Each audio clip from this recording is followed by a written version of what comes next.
Yoru has been one of the most polarizing agents in the entire history of Valorant. From a troll pick for most of his time in the game to an absolute wildcard in ranked. You can ask 10 people whether he's good or not and you'll come up with 10 different answers. What's going on, ProGuides family? It's your host Sergeant Frost, and in this video, we'll be exploring some newfound statistics from Radiant level players to see why Yoru might be a top meta pick now after his reworks and buffs. And of course, if you want some individual guidance on a complex agent like Yoru, or if you want to build up your fundamentals in game, make sure to visit us at ProGuides.com, where our Radiant and Immortal level coaches are more than happy to help you completely rework your own skill set.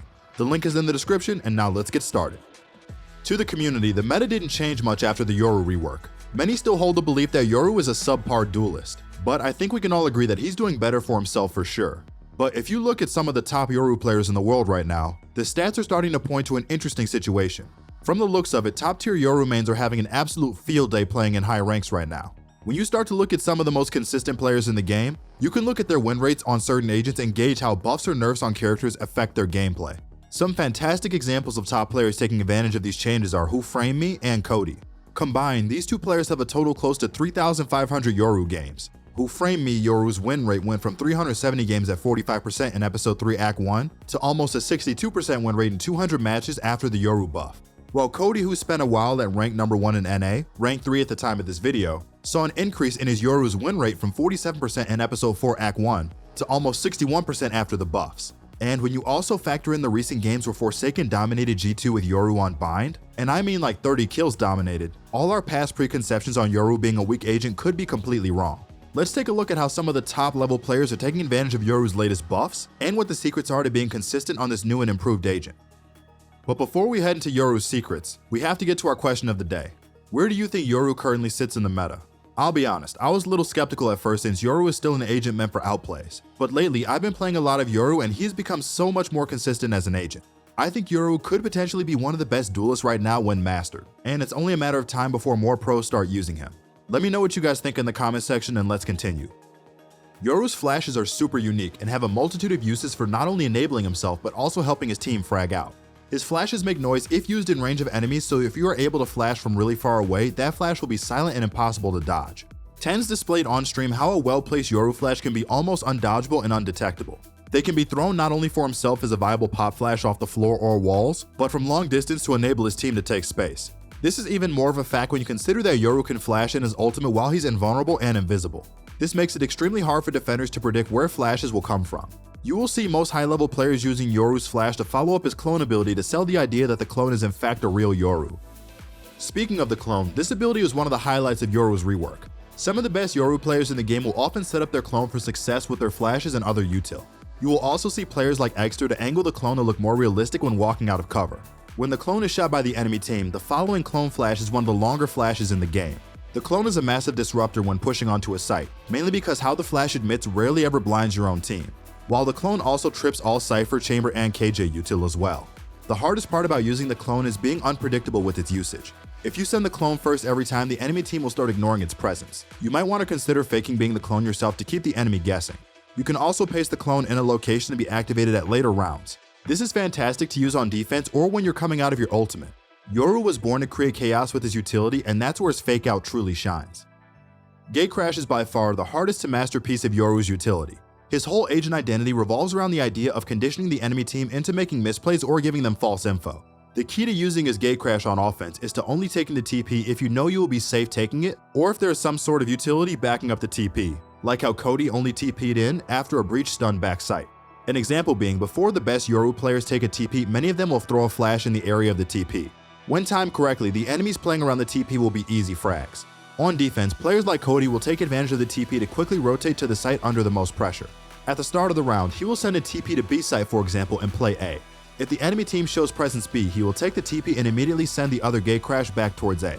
Doing this makes it so that the enemy team always has to be running into a stacked site. This is the only duelist that is able to always be there for a fight, bringing in an incredible amount of value to defense. One thing to note is that you don't always want to take your TP. Don't be afraid to fake your TP to create uncertainty on the enemy team, even if you may not achieve a lot at the moment. If you always take your TP or always fake, the enemy team is going to start predicting your moves, and this makes Yoru lose a ton of what he brings to the table as an agent. Your goal is to use your teleport to make your enemies hesitate and feel uncertain of your position at all times. Yoru's ult is one of the most important parts of his kit when it comes to making him work. In Yoru's ultimate, his role on a team changes from a duelist to a sort of initiator. This is since his ultimate provides undeniable information, unlike something like a Sova drone that can be shot out before clearing a site. Yoru's ultimate reveals all the defense or attacker's plans with little to no risk for Yoru or his team. When in Yoru's ultimate, you can now use all of your abilities. This allows you to flash for your team at any angle, send the clone out of smokes to create disruption, and use your gatecrash to gain information about the area, then relocate instantly with your team to begin to lurk. When using the ultimate, you want to avoid coming out of it near enemies since your gun takes so long to equip out of it.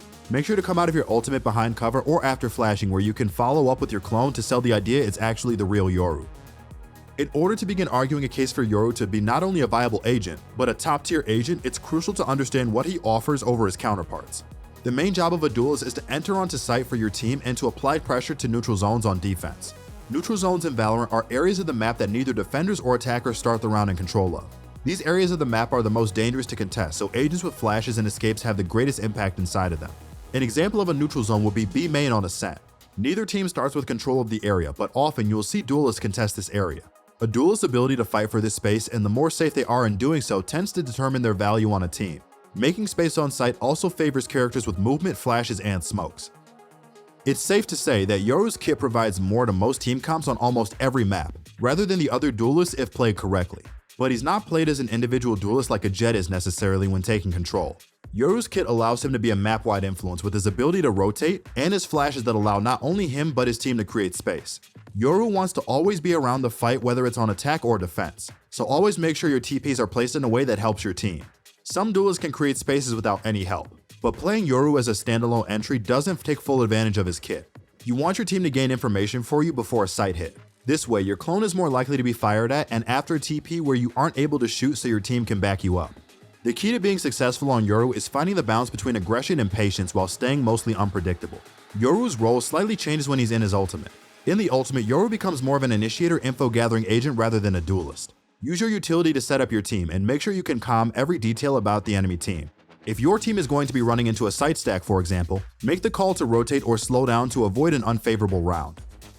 The key to being successful on Yoru is patience. You don't want to be predictable with your utility, especially when it comes to your TPs and clone. If you send the clone out first every round, for example, at some point the enemy team will catch on to your strategy, and the value of your clone will diminish greatly. Another tip is that you always want to combo your abilities together whenever possible. If you send your clone through a smoke, try to make a play. Try your hardest to sell the clone's authenticity. Flash for the clone yourself or ask for your team to give it support. If you are ever going to take a forward position, make sure your TP is placed in order to get you a frag and relocate to safety.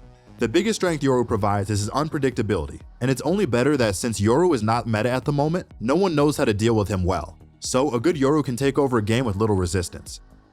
When thinking of Yoru in a macro sense, it's all about taking advantage of his global presence and possibilities. Always keep the sites you play a mystery to the enemy team, since when you least expect Yoru, that's when he's most dangerous. Mastering your kit also has a huge effect on how much value Yoru brings to a team. Examples being, the difference between a good Yoru and a great one lines up with the GATECRASH. The more lineups you know, the more your impact on a macro scale increases. Another example of increasing your map-wide impact is understanding the range and scope of your flashes. Yoru's flashes are fast-acting and hard to dodge, so learning how to pop flash for your team increases Yoru's value by tenfold on every map. You will see that the top players have mastered his flash mechanic.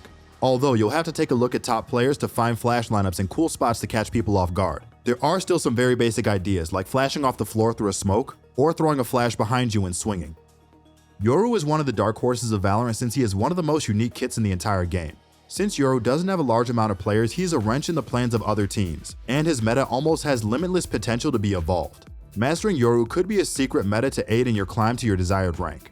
This has been your host Sergeant Frost, and I'll see you all again in the next video.